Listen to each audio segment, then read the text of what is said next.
जय सिया राम, हरिओम। मोदी जी अमेरिका में हैं। खास बात यह है कि इस बार जो मोदी जी अमेरिका में हैं वो अमेरिकन ऑफिशियल स्टेट विजिट में हैं। इससे पहले भी थे ना वो जो वाव मोदी हाउ मोदी सब जो हुआ था उसमें वो स्टेट विजिट नहीं था। ट्रंप के साथ जो हुआ था वहाँ के जो राजदूत हैं, इंडियन एम्बेसडर्स हैं जो अमेरिका में यूएस के एम्बेसी में, उन लोगों ने प्लान बनाई, वहाँ का अपने एक इवेंट ऑर्गेनाइज किए, वहाँ की सरकार से कहा, बातचीत इजाज़त ली, ग्रैंड वेलकम हुआ। लेकिन इस बार जो मोदी जी हैं अमेरिका में वो स्टेट विजिट है। बहुत सारी बातें हो रही हैं। हम ये बताने के लिए आए हैं कि मोदी जी अमेरिका में और वहाँ जो भारत दिख रहा है वो भारत के अंदर का भारत कैसा दिख रहा है, इस पर बात करने आए हैं। मोदी बाइडन का जो हाइप है उसका रियलिटी चेक करने के लिए आए हैं कि बहुत लोगों को जो बवासीर निकल के आ गया है अभी अमेरिका में हैं, अमेरिकन हैं और कांग्रेसी हैं और वहाँ के डेमोक्रेट हैं और बाइडन के डेमोक्रेट हैं वो हैं इल्हान ओमर, है ना, कांग्रेसी हैं, और राशिदा तैयब, ठीक है, और AOC अलेक्जेंड्रिया हैं। ये तीन ऐसे हैं जिन्होंने मोदी के भाषण का, मोदी के इंटरप्रिटेशन का, मोदी के स्टेट विजिट का उन लोगों ने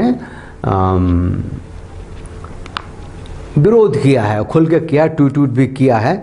तो ये जो है जो इल्हान उमर जो हैं तो ये तो बहुत ही वो गई थी पाकिस्तान गई थी तो वहाँ से POK भी चली गई थी, है ना। अब भारत ने तो विरोध दिखाना था कि POK जो है वो लीगली कॉन्स्टिट्यूशनली तो भारत का है, अभी पाकिस्तान के कब्जे में है तो है, चलो कोई बात नहीं है। और ये जो है राशिदा जो हैं वो भैया वो कमाल की हैं, वो अमेरिकन हैं और राहुल गांधी जी जो हैं समझिए कि उनका अमेरिकी पाकिस्तानी वर्जन है। ये बेसिकली जो फ़िलिस्तीन है उनके वंशज वहाँ से हैं। उन्होंने क्या ट्वीट कर दिया कि it is shameful that Modi has been given a platform at our nation's capital. His long history of human right abuses, anti-democratic actions targeting Muslims and religious minorities and censoring journalists is unacceptable. I will be boycotting the Modi joint address to Congress. लेकिन ये रसीदा जो है वो मोदी जी की सच्चाई को तो पता ही नहीं है। ये तो आँख की अंधी है, कान की बहरी है। इसको भारत के अंदर की स्थिति परिस्थिति का पता होता तो मोदी से तो गले मिलती, उनकी चरण छूती, है ना। वो मोदी के लिए लिखती है एंटी डेमोक्रेटिक एक्शंस। अरे भैया लिखना चाहिए एंटी हिंदू सनातनी एक्शंस। मोदी कहाँ से हो गए एंटी डेमोक्रेटिक? एंटी हिंदू है, एंटी सनातनी है, और जो चेहरा लेके आए उसके विरोध में, उस पर भी आगे बात कर लेंगे हम। लिखती है targeting Muslims and religious minority. अरे भैया लिखना चाहिए था targeting majority and transferring rights of majority to Muslims लिखना चाहिए था, सिर्फ माइनॉरिटीज नहीं। रसीदा को तो पता होगा कि पाकिस्तानी, अमेरिकन, मुसलमान, कांग्रेसी जो अमेरिका में हैं वो हाथ पैर धो के वजू करके मोदी को गाली देते रहते हैं। सच जानेंगे तो मोदी से प्रेम करने लगेंगे। अरे यहाँ नुपुर शर्मा का नाम उसने नहीं सुना होगा, जिसको कि फ्रिंज एलिमेंट का मोदी ने, और आज तक वो घर के अंदर में बंद है या कहाँ है क्या है किसी को पता नहीं, निकलेगी तो काट दी जाएगी, है ना। ये लोगों को पता ही नहीं है, इन लोगों को पता ही नहीं है कि मामूली सा यूट्यूबर पत्रकार जिसे कुछ मिलियन सब्सक्राइबर थे, मनीष कश्यप जैसा आदमी पे इस देश में NSA लगता है, मोदी के राज में लगता है। मोदी के नेतृत्व में जो भारत के अंदर के सत्ता की व्यवस्था है वो सबका साथ सबका विकास से लेकर के संतुष्टिकरण के बाद, तृप्तिकरण के बाद इस्लामीकरण की मुहानी तक आ गई है, और ये बात तो पता नहीं है लोगों को। हरिओम। भारत के अंदर का जो भारत है उसको किस हद तक मोदी जी ले जा चुके हैं। यहाँ से अमेरिका जाने से ठीक पहले उन्होंने लाइव स्टॉक बिल ले आने की पूरी तैयारी कर दी थी, पशुपालन अपने मंत्रालय द्वारा। अभी मैंने पिछले दिनों वीडियो बनाया ना। बताइए अगर जैन मुनियों ने अपनी आवाज़ नहीं उठाई होती तो अवेयरनेस ही नहीं होता, कोई इनकलाब ही नहीं होता, हैं? मोदी जी को वहाँ अमेरिका के मुसलमान कांग्रेसी जो एमपीज हैं वो कह रहे हैं कि ये इनह्यूमन है, ये मुसलमान के खिलाफ काम करता है, माइनॉरिटी को दिस करता है, दैट करता है। अब भारत में उन्होंने जिंदा पशुओं के निर्यात का बिल ला दिया था कि भैया मांस काट के तेरे को पहुंचाता हूं अरब देशों में, अमेरिका वालों को लो, अब गाय ही ले लो, अब नंदी ले लो, है ना, सामने काटो और सामने खाओ, मांस गरम रखो। ये बिल मोदी ले आ रहे थे। ये हिंदू सनातनी परंपरा मेजोरिटी के खिलाफ था या नहीं? देश को सनातनी संस्कृति से एकदम अलग करने वाला था कि नहीं? आप लोग बताइए। दुनिया के जो लोग हैं, जो मुसलमान हैं, मुझे लगता है वो मोदी की पूजा क्यों नहीं कर रहे कि वो भारत को इस्लामिक राष्ट्र की तरफ किस तरह ले जा रहा है। आपको सीएए लाया था ना मोदी जी, पूरी दुनिया में हंगामा हुआ था, एनआरसी हुआ था, शाहीन बाग बन गया था। ये अमित शाह लाए थे, मोदी जी की कृपा से लाए होंगे ना। लेकिन फिर कह दिया ना एक भाषण में, जब अपरोध हुआ, जब मुसलमानों ने आवाज उठानी शुरू कर दी तो बोल दिया था कि नहीं, एनआरसी अभी नहीं आ रहा है भैया, अभी बातचीत हुई है, अभी विधेयक आया है, आज तक नहीं आया ना। अमित शाह को अपने कच्चे भी उल्टा करके पहनने पड़े मोदी जी के बयान के कारण। क्या क्या बोल चुके थे वो पहले, और अभी भी कहते हैं एनआरसी तो आएगा, सीएए तो आएगा। कब आएगा? 2024 चुनाव के बाद। अभी तब तक झाल बजाएं दरगाहों में। पसमंदा मुसलमान, सूफी मुसलमानों की अपीजमेंट के चक्कर में हिंदुओं की सनातनी परंपरा के जो लोग हैं उसको खत्म करते रहे। अमेरिका में हो रहा है कि हवाई जहाज खरीदेंगे, ड्रोन खरीदेंगे, डिफेंस करेंगे, इंटेलेक्चुअल प्रॉपर्टी का ट्रांसफर करेंगे, अमेरिकन आएंगे यहाँ, आईआईटी में पढ़ेंगे, यहाँ के लोग वहां जाएंगे। कह रहे कि मोदी ने तो बवाल कर दिया है, बड़ाबड़ी पे ले आया अमेरिका को।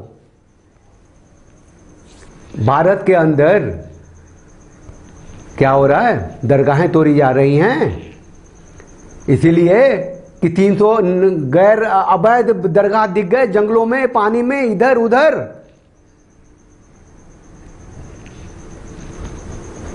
हजारों बने, कैसे, किसने बनाए, किसके शासनकाल में बने, क्यों बने? ये क्या हो रहा है? ये महापंचायत लव जिहाद के खिलाफ भारत में हो रहे हैं। मोदी जी कहां हैं? यूसीसी, यूनिवर्सल सिविल कोड को triple CB, common civil code, सबके लिए कानून बना रहे हैं ना। मुसलमान नेता तौकीर रजा जैसे कहते हैं ना कि कब्र बन जाएगी हिंदुओं की। ये डरा हुआ मुसलमान है। तुम कोई भी जनसंख्या नियंत्रण कानून ला लो, हम तो वही मानेंगे जो कुरान में ये कहते हैं ना। भारत के मुसलमान एमपी जो रहते हैं, संसद में जाते हैं और रिप्रेजेंट करते हैं, कहते हैं ना, संसद में खड़े होके कहते हैं ना, जो इस्लाम नहीं कहता हम नहीं मानेंगे, हम वंदे मातरम नहीं कहेंगे, हम भारत माता की जय नहीं कहेंगे, कहते हैं ना। ये अंदर का जो भारत है, जहां मोदी की तृप्तिकरण, संतुष्टिकरण के कारण भारत इस्लामीकरण के मुहाने पे आ गया है, वो अमेरिका में जाकर जो भारत दिखता है वो विकासशील भारत दिखता है, अमेरिका के बराबर का भारत दिखता है। वो हवाई जहाज खरीदता है और देश की सुरक्षा के लिए ड्रोन खरीदता है और डिफेंस डील करता है। भारत के अंदर भारत को किस तरीके से खोखला कर रहे हैं। हिंदू सनातनी सभ्यता का यह देश अगर नहीं रहा तो ये इन विकासों का लेके क्या होगा? अरे इतना बहादुर तंत्र, इतना बहादुर, इतनी बड़ी सेना लेकर के धारा 370 हटा दिए, कुछ नहीं हुआ तो उसे मेंटेन करते ना, पीछे से लगा दिए ना डोमिसाइल एक्ट।